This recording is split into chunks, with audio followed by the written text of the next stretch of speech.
ఏంటి ఏం జరుగుతోంది? మొన్నటి వరకు పోరాటం చేసిర్రు. ఇప్పుడు కోర్ట్‌లో స్టే ఉండడం జరిగింది. మళ్ళా కొంత వినిపిస్తా ఉంది. ఇక్కడ పార్క్ కొడతామంటూ, లేకపోతే ఇంకోటి వ్యాఖ్యలు చేస్తా ఉన్నారు. ఎట్లా చూడొచ్చు? ఇది యాక్చువల్లీ 400 ఎకర్స్‌ని బయోడైవర్సిటీ గురించి అని చెప్పేసి యూనివర్సిటీలో ఉన్న బయోడైవర్సిటీ డిస్టర్బ్ కావద్దని చెప్పేసి విద్యార్థులంతా ఉద్యమం చేసినాము.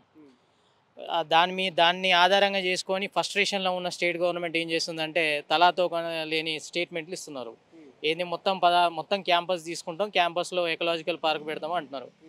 అరే బాబు, మీ గవర్నమెంట్‌లో ఎవరు సలహాలు ఇస్తారో మాకైతే తెలుస్తలేదు గానీ, ఇప్పటి వరకు గత 74 నుంచి ఈ సంవత్సరం వరకు కూడా ఇక్కడున్న జీవాలైతేంది, స్పెసీస్ అయితేంది, స్టూడెంట్స్ అయింది అంతా కలిసిమెలిసి ఎకలాజికల్‌గానే అంతా ఎడ్యుకేషన్ అండ్ ఎకలాజికల్ బ్యాలెన్స్‌గానే నడుస్తున్నది.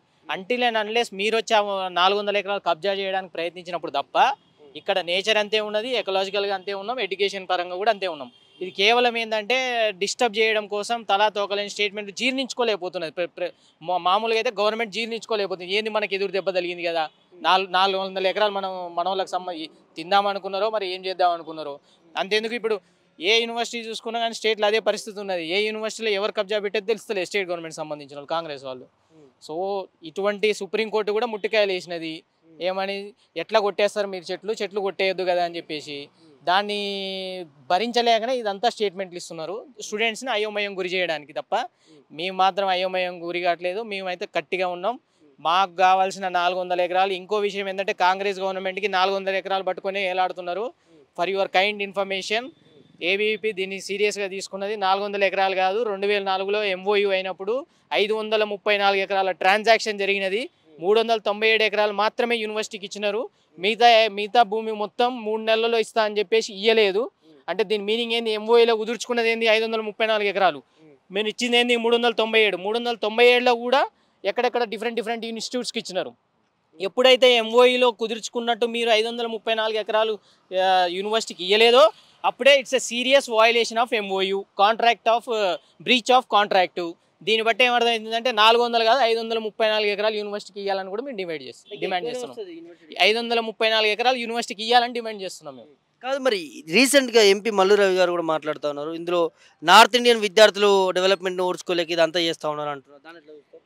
ఈ కాంగ్రెస్ వాళ్ళకి 1949 నుంచి చూసినా కానీ, అంతకుముందు చూసినా కానీ, బ్రిటిష్ వాళ్ళు ఏదైతే డివైడ్ అండ్ రూల్ పాలసీ తీసుకొచ్చినారో దాన్నే ఫాలో అవుతున్నారు.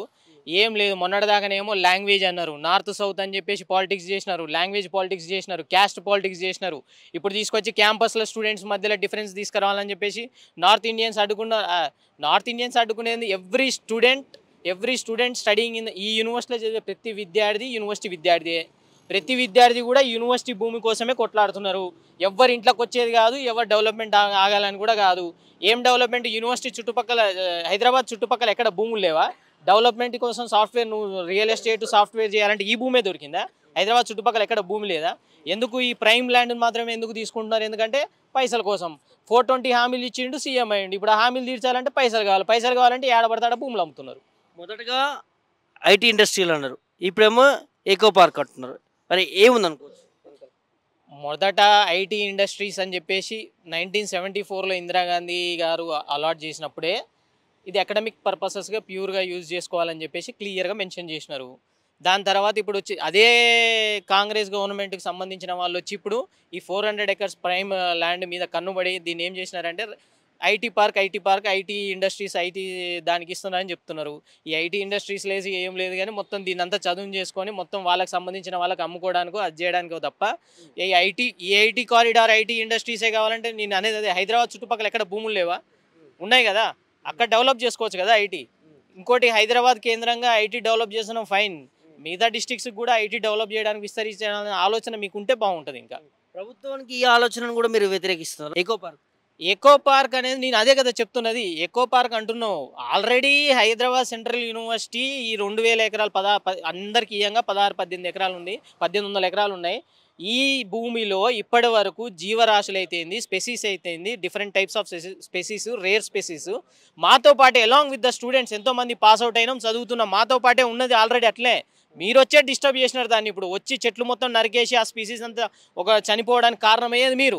Already it's ecologically it's fit. Already అది ఎకలాజికల్గా ఉన్నది. మీ ఎడ్యుకేషన్ కూడా మేము కూడా అందులో చదువుకోవడానికి మాకు కూడా రీసెర్చ్కి ఏంటంటే నేచర్ అనేది కొంచెం దగ్గర ఉంటే we will be good at research. And ఈ యూనివర్సిటీ అనేది రీసెర్చ్కి పెట్టింది పేరు ప్రపంచంలో. అటువంటిది ఆల్రెడీ ఉన్నదాన్ని డిస్టర్బ్ చేసి ఇప్పుడు మళ్ళీ మీరు కన్వర్ట్ చేస్తారంటే అది ఏందో నాకైతే ఏం అర్థమవుతుంది. వీళ్ళకి అసలు ఎవరు సలహాలు ఇస్తున్నారో, లేకపోతే వాళ్ళకి గొడవలు ఉండి గవర్నమెంట్ పడిపోవాలని వాళ్ళు అట్లా చేసుకుంటారో ఏమో తెలుస్తలేదు. కానీ మామూలుగా అయితే చూస్తా ఉన్నాము ఈ హెచ్సికి సంబంధించి 400 ఎకరాల్లో ఇలాంటి వన్యప్రాణులు లేవని ముఖ్యమంత్రి గారు అనడం జరిగింది. ఈ బయటకు వచ్చేటి నిన్న మొన్న జరిగిన సంఘటనలో ఓన్లీ గ్రాఫిక్స్ అది కావాల్సుకొని చేస్తా ఉన్నారు, రాజకీయ పరంగా ఇష్యూని చేస్తా ఉన్నారని కొన్ని సోషల్ మీడియాలో చర్చలు సాగినాయి కదా, మీరేం చెప్తారు? యూనివర్సిటీలో ఫుట్బాల్ వచ్చిండు, గ్రౌండ్లో ఫుట్బాల్ ఆడిపోయిండు. ఫుట్బాల్ ఆడిపోడు కాదు, మాతో తిరిగితే మేము చూపిస్తాం ఏమేమి వన్యప్రాణులు ఉన్నాయి, ఏమేమి ఉన్నాయో మొత్తం క్లియర్ తెలుసు. అసలు మన యూనివర్సిటీలో చదివితే అర్థమవుతుంది. యూనివర్సిటీలో చదివిన ఇద్దరు మంత్రులు కూడా తలా తోక లేకుండా అదే దాంట్లో పడి భూ కబ్జాలు భూబకాసురులాగా తయారయ్యారు. ఈ యూనివర్సిటీలో ప్రతి స్టూడెంట్ని అల్యూమినీని అడిగినా, పాస్అవుట్ అయిన ఇప్పుడు చదివేటోళ్ళని అడిగినా క్లియర్గా చెప్తారు ఏమేమి ఉన్నాయి ఏం కథ అని చెప్పేసి.